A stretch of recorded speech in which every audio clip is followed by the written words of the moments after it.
नमस्कार, माझा महाराष्ट्र लाईव्हच्या विशेष बातमीपत्रामध्ये आपलं स्वागत आहे। जी सर। जो कौम अपना माजी भूल जाती है वो नई तारीख़ नहीं लिख सकती, ये हमारे बुज़ुर्गों ने हमें सिखाया है। और नांदेड़ की जो तारीख़ है, नांदेड़ का जो इतिहास है, वो हैट्रिक आमदार रहे मरहूम फारूक पाशा साहब, जो नांदेड़ के माजी मंत्री भी रहे हैं, डिप्टी स्पीकर भी रहे हैं। उनकी यादों को, और प्रोफेसर नूरुल्लाह खान साहब जो आमदार रहे हैं और नांदेड़ की एक हाईली इंटेलेक्चुअल लीडरशिप रहे हैं, इनकी यादों को कहीं ना कहीं हम लोग भुला रहे थे। उनकी यादों को ताज़ा करने के लिए मरहूम सैयद फारूक पाशा साहब के नाम से आमदार चषक का आयोजन किया गया था। और उस आमदार चषक के आयोजन के पहले हमने किसी से, फैमिली से कोई राब्ता कायम नहीं किया, लेकिन जैसे उनको ये इत्तला मिली कि ये टूर्नामेंट हम ले रहे हैं, तो सैयद फारूक पाशा साहब के बड़े फर्जंद फैसल पाशा साहब, मोहित पाशा साहब ने और प्रोफेसर नूरुल्लाह खान साहब के फैमिली को भी जब हमने आज इसरार से कहा कि भाई आज आप आइए, आमदार चषक है, तो नांदेड़ के जो दो आमदार मजबूत रहे उनका एक फैमिली का अटैचमेंट इससे हो जाए, तो अल्हम्दुलिल्लाह वो सिर्फ एक कॉल पर हमारे रिक्वेस्ट पे आए। मैं उनका भी और फारूक पाशा साहब के फैमिली का तहे दिल से शुक्रिया अदा करता हूँ। मरहूम फारूक पाशा साहब की जो तालीमी विरासत को अल्हम्दुलिल्लाह शफी कुरैशी साहब आगे बढ़ा रहे हैं, उनको भी हमने रिक्वेस्ट की, वो भी आज मौजूद रहे। तो जो एक मकसद टूर्नामेंट के पीछे था, नांदेड़ का सुनहरा इतिहास फिर से ज़िंदा हो जाए और हमको ये पता चले कि अब हमारे नौजवानों को लगता है कि हमारा कोई पीएम सीएम नहीं बन सकता, उसी तरह हमारा कोई एमपी एमएलए नहीं बन सकता, लेकिन ऐसा नहीं है।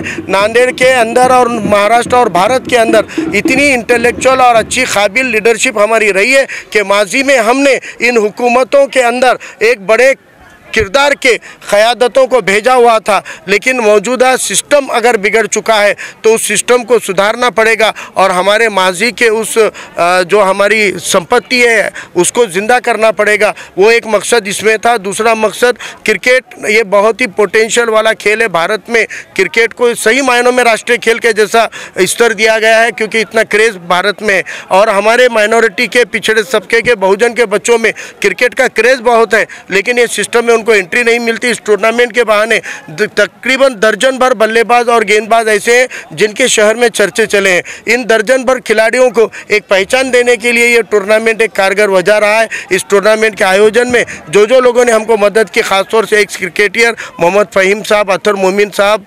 मोइन साहब और जावेद हाशमी साहब, मोहम्मद कासिम साहब, मेरे पार्टी के साथी अयूब खान साहब और विठल गायकवाड़, ये लोगों ने बहुत मेहनत की है, ये लोगों ने वक्त दिया है। इन लोगों की इस मेहनत के बदौलत और ये सब लोगों की कोऑपरेशन की बदौलत इन्होंने तो आयोजक बन के रहे। कई बार हम उनका सम्मान करने में कहीं कम पड़े होंगे तो मैं उसके लिए माजरत चाहता हूँ, लेकिन ये खुद आयोजक की भूमिका में, खुद मेज़बान की भूमिका में ये सब लोग रहे हैं। ये हमारे लिए बड़ी खुशकिस्मती की बात है कि इतने मोअज़्ज़िज़ फैमिली से ये लोग रहते हुए इन्होंने इस खेल को भी एक अच्छा अटैचमेंट अपना आयोजक बनने का दिया है। इसलिए मैं उनका भी तहे दिल से शुक्रिया अदा करता हूँ और जीती हुई टीम को भी मुबारकबाद देता हूँ, हारी हुई टीम को भी मुबारकबाद देता हूँ। हार जीत की पहली सीढ़ी होती है। आबादी बॉयज़ जौहर ने टूर्नामेंट जीता है, लेकिन आबादी बॉयज़ ने दिल जीता है। आबादी की टीम ने इतने जोश के साथ में सेमीफाइनल और फाइनल में जो जोश दिखाया है, मुझे लगता है कि आने वाला वक्त आबादी बॉयज़ के लिए भी सुनहरा दौर रहेगा। सर, आप जैसा बताएं कि फारूक पाशा साहब की याद को हमने जिंदा किया,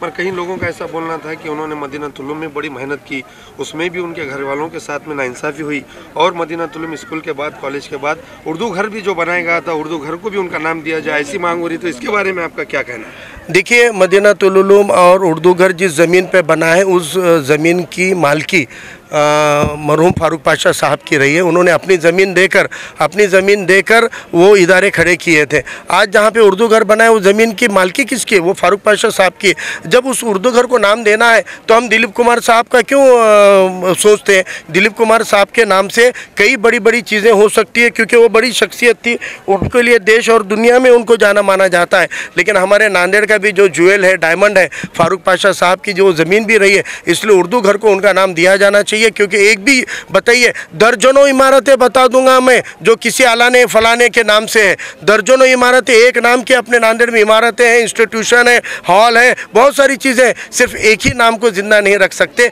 उस नाम के आजू बाजू में जो लोग थे जिन्होंने उनको उस वक्त मदद की थी सियासत में, वो अपने मददगारों को नहीं भूलना चाहिए। इसलिए मुझे लगता है कि हमने ये जो मांग आज की हुई है, इस बहाने से उस मांग को लेकर हम इंशाल्लाह आगे चल के बरोबर एहतिजाजी कदम उठाएंगे। और ये तो बहुत छोटी बात है, नांदेड़ की 7/12 के मूल मालिकों के अंदर फारूक पाशा साहब है, नूरुल्लाह खान साहब है, हरिहर राव सोनोड़े साहब है, वीडी देशपांडे साहब है। आप उनके कूड़ को नहीं मिटा सकते। इसलिए हम हमेशा कहते हैं कि आप 7/12 के धनी नहीं हो, कब्जेदार हो, और उसकी मूड़ जिनके नाम पर है उन लोगों के और उनकी कौमों को भी आपको इंसाफ के तकाजे पे इंसाफ करना पड़ेगा, उनको भी आगे चल के उनका हिस्सा देना पड़ेगा। सर, आखिरी सवाल की जिस तरीके से आपने आज के प्रेस नोट में कहा था कि अशोक चौहान भी यहाँ पर आने वाले, तो क्या बात है, कोई क्या कारण हो सकता है, कोई नाम से है या फिर उनका आना नहीं था, वो मसला बताइए। देखिए, फारूक पाशा साहब और शंकरराव चौहान साहब में काफ़ी दोस्ती थी और उनके फैमिली रिलेशन थे। कमल किशोर कदम साहब के भी फैमिली रिलेशन थे।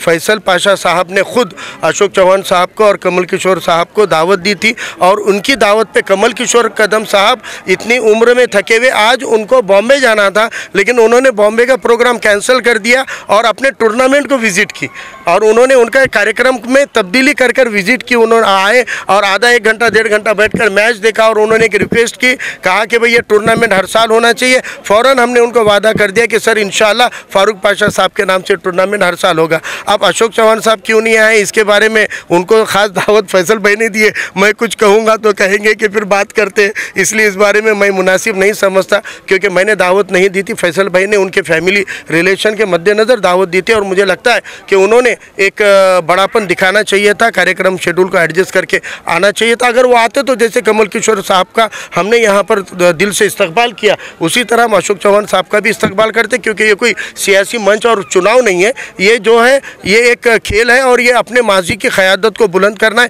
फारूक पाशा साहब के ताल्लुक से मुझे लगता है कि अशोक चौहान साहब को वो अपने बच्चे के जैसा मानते थे, तो उन्होंने भी अपने पिता के जैसे पितृतुल्य क़यादत के लिए वक्त भी देना चाहिए। और आगे चल के उम्मीद करेंगे कि वो कुछ कारगर ऐसा कदम उठाएंगे कि फारूक पाशा साहब का नाम उर्दू घर कोई नहीं तो नांदेड़ की 7/12 में फिर से लगेगा इंशाल्लाह।